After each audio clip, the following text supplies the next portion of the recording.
watching CBS 8 Mornings at 6.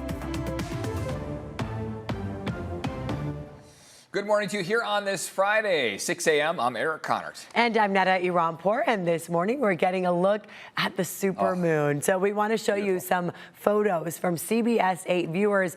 I mean, we all stopped in our tracks as soon as the moon rose yesterday. Look at these images. Wow. Wow, thank you for sending them. And how did you do that? Look at that. Oh, you can see like all the craters in the moon too. You can submit pictures through the CBS 8 app. It's easy to do. So if you gathered some from last night, or even this morning, go ahead and send those in. Just click on the Near Me section. Wow, Joel had that one shot with the mountains in the backyard, the city. Just unreal. Huge this morning. It puts you in awe of just being in San Diego, seeing the clear skies.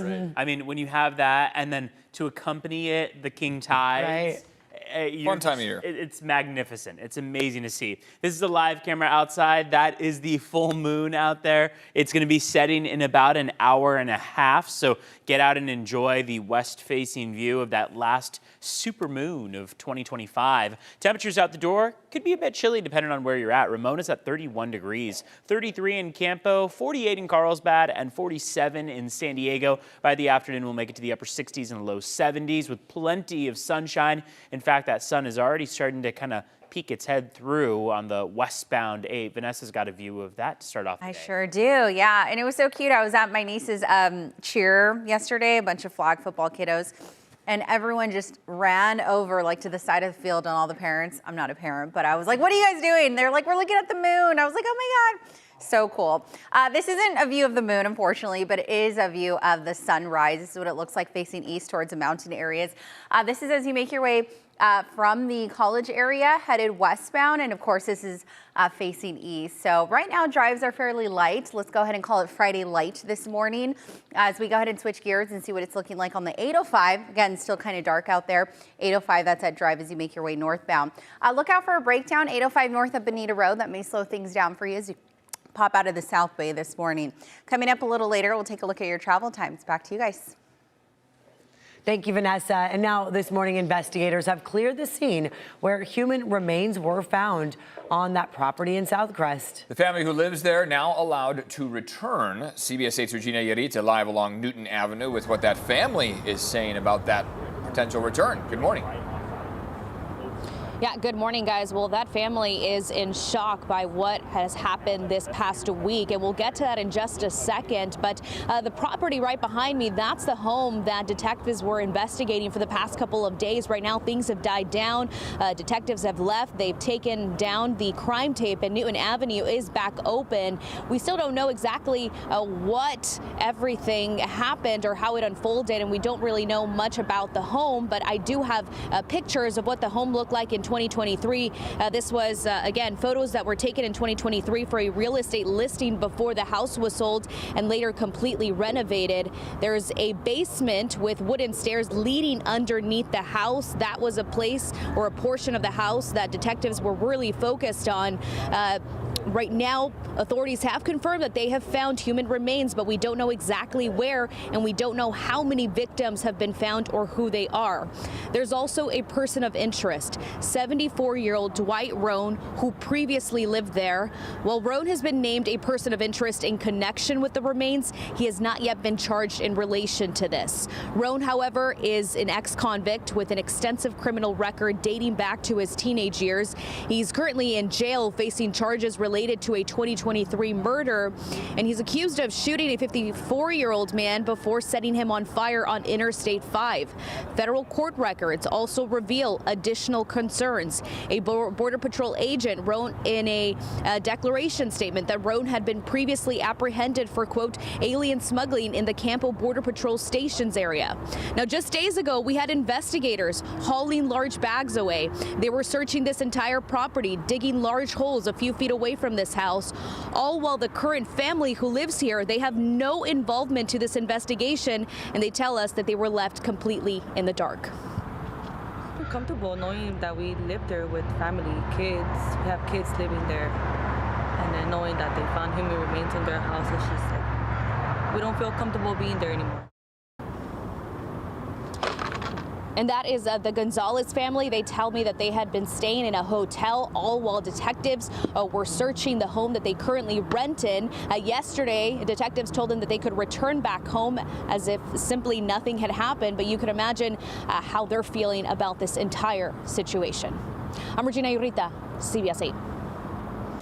You can see why they'd be uncomfortable to return. Regina, thank you for that update.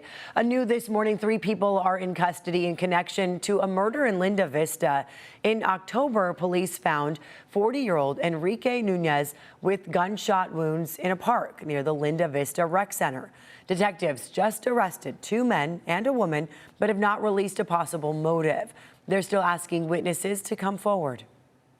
This morning, San Diego County's Planning Commission will consider an ordinance that would allow the sale of accessory dwelling units. State law allows people to sell an ADU as in an individual condo unit as a way to create more affordable housing in California. However, critics have said cramming several ADUs on one property defeats the purpose. The commission will consider the proposal for unincorporated areas of the county. Well, from the food to the music to the museums, December Nights is back. The city of San Diego's largest free holiday event kicks off here this afternoon. Thousands of people are expected to attend today and tomorrow. It really is a tradition for so many. CBS 8's Chris Crow live in Balboa Park. I mean, you can see why. Look how beautiful that is, Chris. Exactly. I mean, look, we're going to be here all morning long, but while the sun is still down, it does feel like December nights because it's dark. The lights are showing off. We've got all of the vendors that are here to help us preview and all of the San Diego icons that are here as well, too, like SeaWorld San Diego. I want to bring in Mike Dunn. You guys have been an integral part of December nights here, making sure that you are educating the public about a lot of the work that is done to help save wildlife, but then also just educating them about some of the wonders of the sea. Mike, it's great to have you here again. Absolutely. It's wonderful to be back here at December Nights. Once again, we're going to be over at the Palm Stage, sponsored by SeaWorld, and we're going to have some wonderful educational booths with all sorts of different things about marine animals, such as great white shark jaws, model killer whale teeth, and be able to also talk about our rescue efforts, especially here in the winter when we get storms, and sometimes we have to help go get little sea lion pups. Now, what is one of the things that maybe the children or even the families that come up to you and they either see the great white shark or they see the whale shark jaw and they're just like, tell us more. What's sort of like your favorite question that you get? I think my favorite question, and one of the things that we're going to do some presentations on the stage, is talk about whales. Okay. And we're going to talk about the differences between baleen whales and toothed whales. A lot of people don't understand just how big whales can be, so we're going to be able to show them that. And also, whales are mammals. Guess what? We're mammals. Yeah. And so we're going to talk about how we're kind of related. All right. Well, Mike, thank you so much for helping us out this morning. And again, guys, December Nights kicks off tonight. SeaWorld again over at the Palm Stage. Yeah. We have so much to get to. We'll send things back to you in studio. So many vendors and businesses will be out there. Thank you, Chris, for that live look this morning. Very nice. Yeah, that cool moon bringing in the cool temps with it, right? Cool temps. Santa Anas have helped in the process too. Basically, those clouds that are easterly blowing help to push the clouds away from the winds that are easterly blowing help push the clouds away from the coastline. So we're off to a clear start to the day. Great for stargazing, great for moon gazing, full moon gazing. Also great to head out to the coast and be prepared for high tide coming in about an hour. If you want to get out in the afternoon for low tide, we should be under sunny skies and temperatures mostly in the upper 60s along the coast. Low 70s inland should be a great forecast all the way through the weekend. Art sent this photo in yesterday of the OB sunrise. It had clouds scattered in the view all through the morning yesterday. This morning's a bit different. It's a lack of clouds that we have to start off the day. We're holding on, however, to that beach hazard statement that we originally saw issued on Tuesday. We're all the way to Friday, and we have it expiring now at 10 a.m. Wider picture here shows how those clouds are not much of a threat for the last couple hours. Satellite radar view has been really, really mild. I want to take you up to a couple spots in LA where temperatures are sub-freezing. Just around the Lancaster area, up towards San Luis Obispo, you've got various freeze warnings that will remain in effect until 8 a.m. Just goes to show that a good portion of Southern California is very cold. Temperatures this afternoon, upper 60s. Tomorrow afternoon, upper 60s. And then Sunday, we begin a warming trend that will take us into a much warmer upcoming next week. About Monday, Tuesday, Wednesday, we see those temperatures continuing to climb. So the weekend beach forecast, of course, the water temperature is quite cold, but if you just want to enjoy time right by the water, we've got mostly sunny skies on Saturday. By the time we get to Sunday, we're going to start to see onshore flow resume, which means that those clouds will reconvene out by the coast and inland, may even lead to some patchy fog in the morning stretch, and then give us the PM sunshine. 70 is that high by Sunday, but temperatures will keep climbing into early next week. Vanessa Paz is standing by with a check of traffic. This Friday morning looks great. Yeah. It doesn't look so great. Not the view that you have. We're actually following some breaking news in the Nordal area. So what you're looking at right now is that bridge that kind of connects the Nordal exit to the 78. A car completely flipped over. And this happened just a few minutes ago. You can see debris kind of scattered across the lanes there and traffic down to one lane for that turning lane. Again, this happened just a few minutes ago. So first responders likely going to arrive any moment now. We'll continue to keep you updated. But let's go ahead and give you kind of a different perspective as to where this is. This is right at the Nordal Street exit, just above the 78 freeway. So that's something to look out for if you do take that exit or off ramp or on ramp to hop on the 78 this morning. We're also tracking another crash. This is going to be on the 15 right at Bernardo Drive, and that's the northbound end. And then we're tracking another crash. So things are starting to pick up this morning. Unfortunately, not very quiet anymore.